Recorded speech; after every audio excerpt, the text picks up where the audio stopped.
ಯಾವೂರವರು? ಮೈಸೂರು. ಇದೇ ಜನರು ಇದೇ ಬಂದಿರು ಫಸ್ಟ ಕೇಳಿಸೋಣ.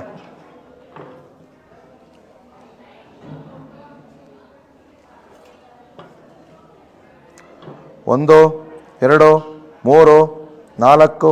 ನಿಮ್ಮ ಮನಸ್ಸಲ್ಲಿ 4 ಪ್ರಶ್ನೆಗೆ ಬಂದಿದ್ದೀರಾ ಅಂತ ಹೇಳ್ತಾ ನಿಜನಾ? ನಂಬರ್ 1 ಕೆಲಸದ ಬಗ್ಗೆ ಕೇಳ್ತಾ ಇದ್ದೀರಾ. 2ನೇ ವಿಚಾರ ಹಣಕಾಸಿನ ಅಭಿವೃದ್ಧಿ. 3ನೇ ವಿಚಾರ ಆರೋಗ್ಯ ಸಮಸ್ಯೆ.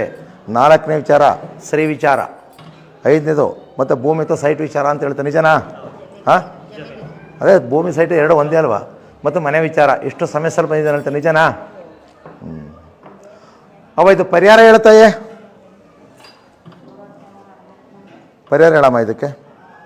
5 ವಾರ 5 ಸೋಮವಾರ ನಿಮ್ಮ ಮನೇಲಿ ತುಪ್ಪ ದೀಪ ಹಚ್ಚಬೇಕು ಅಂತ ಹೇಳುತ್ತೆ. ಕಾಯಿ ದೀಪನ ಅದು ಕಾಯಿ ದೀಪ ಹಚ್ಚೋದು ಹೆಂಗೆ ಅಂತಲ್ವ ಆಫೀಸರ್ ಕೇಳಿ ಹೇಳ್ತಾರೆ. ಸೋಮವಾರ ನಿಮ್ಮಲ್ಲೇ ಬೆಳಗಿನ ಜಾವ 5ರಿಂದ 6 ಗಂಟೆಗೆ ಹಚ್ಚಿಬಿಟ್ಬಿಡ್ಬೇಕು. ಅದು 5 ಹಚ್ಚೋದ್ರೊಳಗಿನ ಸಮಸ್ಯೆ ಬಗರ್ದೋಗುತ್ತೆ. ಅವ್ರು ಬಾಕಿ ಹೇಳ್ತಾರೆ. ಬನ್ನಿ ಈ ಕಡೆ. ಇದು KR ಪೇಟೆ ತಾಲೂಕು, ಮಂಡ್ಯ ಜಿಲ್ಲೆ. ಅಂದರೆ ಮೈಸೂರು ಕಡೆಯಿಂದ ಬರಬೇಕಾದ್ರೂ ತೆಂಡೇಕೆರೆಯಿಂದ 1.5 ಕಿಲೋಮೀಟ್ರ್ ಒಳಗಡೆ ಇರ್ತದೆ. ಈ ಕಡೆ ಶಿವಮೊಗ್ಗ, ಅರಸೀಕೆರೆ, ಚಂದ್ರಾಪಟ್ಟಣ ಬರಬೇಕಾದ್ರೆ ತೆಂಡೇಕೆರೆಯಿಂದ 1.5 ಕಿಲೋಮೀಟ್ರ್ ಒಳಗಡೆ ಇರ್ತದೆ. ಎಲ್ಲೇ ಹೋದ್ರೂ ಕೂಡ ತೆಂಡೇಕೆರೆ ಬಂದೇ ಬರಬೇಕಾಗತ್ತೆ ಜಾಗಕ್ಕೆ.